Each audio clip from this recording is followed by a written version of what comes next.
sometimes low moments when you won't want to get out of bed. You just want to stay there. At times you won't want to come out the house. It's hard living. Life is hard. It's hard handling just the tragedies of life. It's hard. When you're working on something and you put everything you have in it, and it doesn't work out, you lose your money and other people's money. It's hard. You will go through things, and while you're going through them, you can't understand why it's happening to you. See, the point is, you don't know how much future you've got. What's gone is gone. There's absolutely nothing you can do about it. Some of you have had divorces. Some of you have probably had bankruptcies.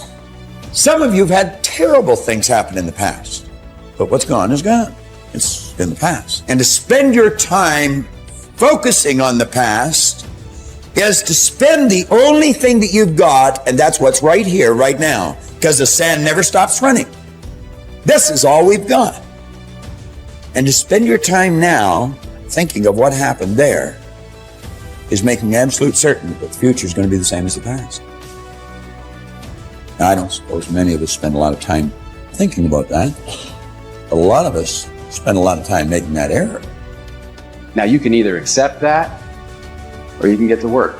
That's all it is. You just begin.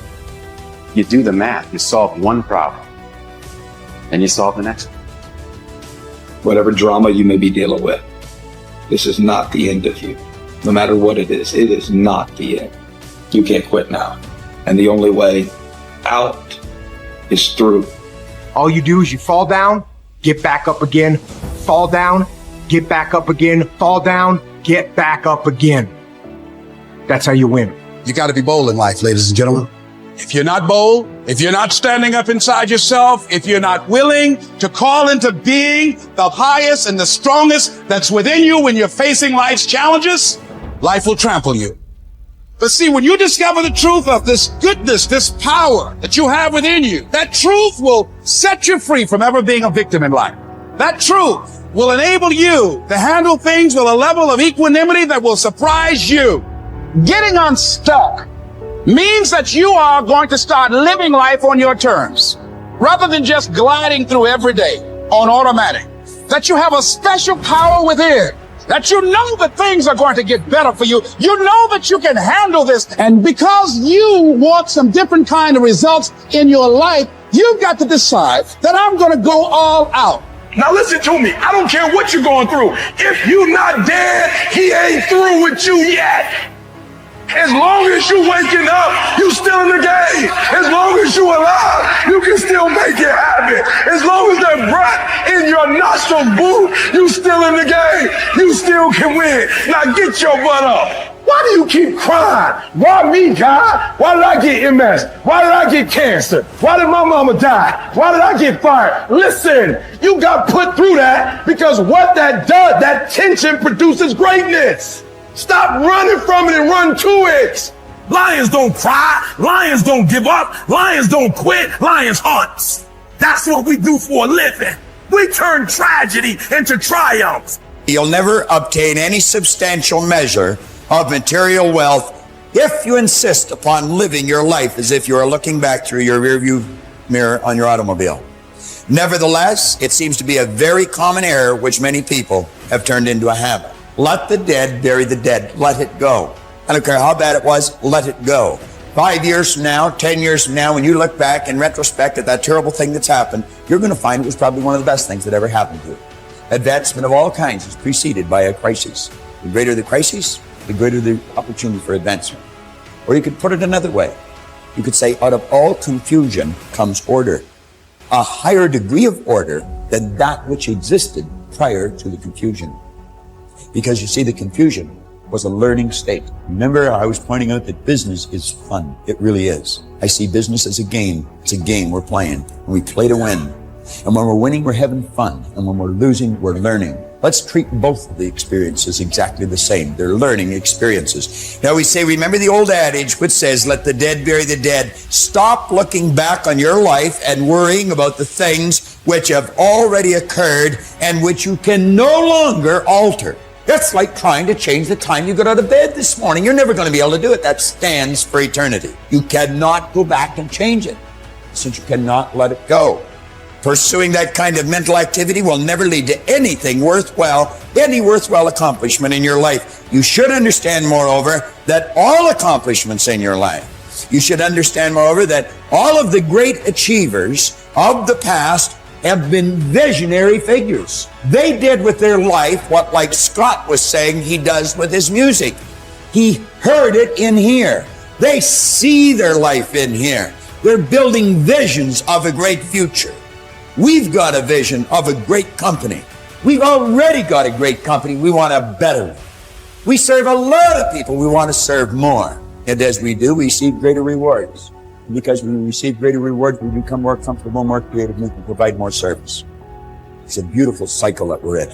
Looking into the past is a self-doom fulfilling cycle. You just keep getting it worse, worse, worse. We've all done it, so we know what it's like. These visionary figures were men and women who projected into the future, and they did not belabor over things which had already passed.